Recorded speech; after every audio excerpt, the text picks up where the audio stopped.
Hi everyone, welcome to enchanting journey. Positivity നിലനിർത്തുക എന്നുള്ളത് ഒരു ചെറിയ കാര്യമല്ല. അത് നമ്മൾ മനഃപൂർവ്വം ക്രിയേറ്റ് ചെയ്യേണ്ട ഒരു കാര്യമാണ്. നമ്മുടെ മനസ്സിൽ എങ്ങനെയുള്ള ചിന്തകളാണ് ഇപ്പോൾ ഉള്ളതെന്ന് എപ്പോഴും ശ്രദ്ധിക്കണം.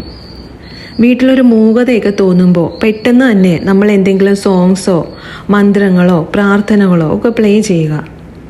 പൊടികളൊക്കെ കാണുമ്പോൾ പെട്ടെന്ന് തന്നെ അതൊക്കെ തുടച്ച് കളയുക.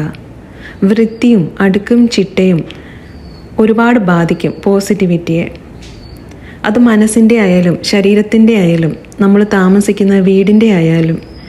എന്തുകൊണ്ടാണെന്ന് വെച്ചാൽ നമുക്ക് ഈ ലോകത്തുള്ള ഏറ്റവും വലിയൊരു ശക്തമായ പിടിവള്ളിയാണ് പോസിറ്റിവിറ്റി എന്ന് പറയുന്നത്. അത് ക്രിയേറ്റ് ചെയ്യാനും നിലനിർത്താനും നമ്മൾ ഫോളോ ചെയ്യേണ്ട കുറച്ച് കാര്യങ്ങളുണ്ട്, കുറച്ച് റിച്വൽസ് ഉണ്ട്. നല്ല പ്രാർത്ഥനയുള്ള വീടും മനസ്സും ആയിരിക്കണം. കുടുംബാംഗങ്ങൾ തമ്മിൽ നല്ലൊരു സ്നേഹത്തിലായിരിക്കണം. നമ്മൾ ഉപയോഗിക്കുന്ന വാക്കുകൾ വളരെ ശ്രദ്ധിക്കണം. കുടുംബത്തിൽ ഒരാൾ നയതന്ത്രമുള്ള ആളാണെങ്കിൽ ആ കുടുംബത്തിൽ അസ്വാരസ്യം ഉണ്ടാകാതെ നന്നായി നയിക്കാനും നിലനിർത്താനും ആ ഒരാളിന് പറ്റും. രാവിലെ തന്നെ കുളിക്കുന്ന ശീലം കുടുംബത്തിൽ എല്ലാവർക്കും നമ്മൾ ഉണ്ടാക്കിയെടുക്കണം. അന്നുള്ള തുണികൾ അന്നു തന്നെ കഴുകി ക്ലിയർ ചെയ്യാൻ നോക്കുക. അഴുക്കായ തുണികൾ വീണ്ടും കൂട്ടിയിട്ട് അതിലേക്ക് അഴുക്ക് കയറ്റുന്നത് ഒട്ടും കൊള്ളാത്തൊരു ശീലമാണ്. തുണികൾ കുന്നുകൂടിയിട്ടുണ്ടെങ്കിൽ അത് കഴുകി ക്ലിയർ ചെയ്തിട്ട് മാത്രം മറ്റുള്ള ജോലികളിലേക്ക് കടക്കുക. പാത്രങ്ങൾ അപ്പോൾ തന്നെ കഴുകുന്നത് പോലെ നല്ലൊരു ശീലം വേറെയില്ല. അടുക്കളയും ടോയ്ലറ്റുമാണ് ഏറ്റവും വൃത്തിയായിട്ട് സൂക്ഷിക്കേണ്ടത്.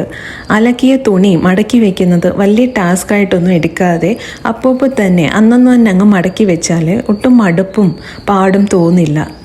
നമുക്ക് ശ്വസിക്കാതെ 5 മിനിറ്റ് പോലും നിൽക്കാൻ പറ്റില്ലല്ലോ. അതേപോലെ തുണി മടക്കി വെക്കാതെ നമുക്ക് ശ്വാസം കിട്ടില്ല എന്ന് അങ്ങ് വിചാരിച്ചാൽ അത് നമുക്ക് പെട്ടെന്ന് തന്നെ അങ്ങ് മടക്കി വെക്കാൻ പറ്റും. നല്ല നല്ല ചെടികൾ വളർത്തുക, നല്ല പൂക്കളും പോസിറ്റിവിറ്റിയും തരുന്ന ചെടികളൊക്കെ. വീടിനകത്തും ചെടികൾ വയ്ക്കുക.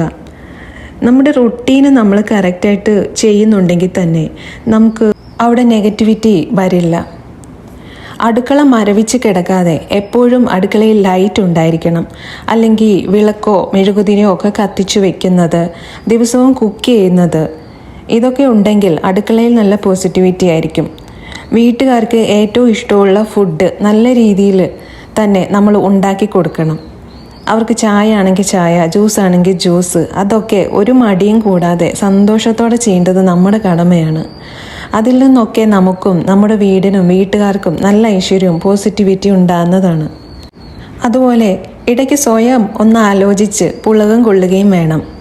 ഞാൻ എന്തൊക്കെ കാര്യങ്ങൾ ചെയ്യുന്നു, എൻ്റെ വീടും പരിസരവും വൃത്തിയായിട്ടിരിക്കാനായിട്ട് ഞാൻ ഇത്രയൊക്കെ ചെയ്തല്ലോ, സാരമില്ല, ഇനിയും എന്നെക്കൊണ്ട് പറ്റുന്ന പോലൊക്കെ ഞാൻ ചെയ്തുകൊണ്ടിരിക്കും എന്നിങ്ങനെ ചെയ്ത കാര്യങ്ങളിൽ നമ്മൾ അഭിമാനം കൊള്ളുകയും വീണ്ടും ചെയ്യാനായിട്ട് സ്വയം പ്രോത്സാഹിപ്പിക്കുകയും ചെയ്യുക.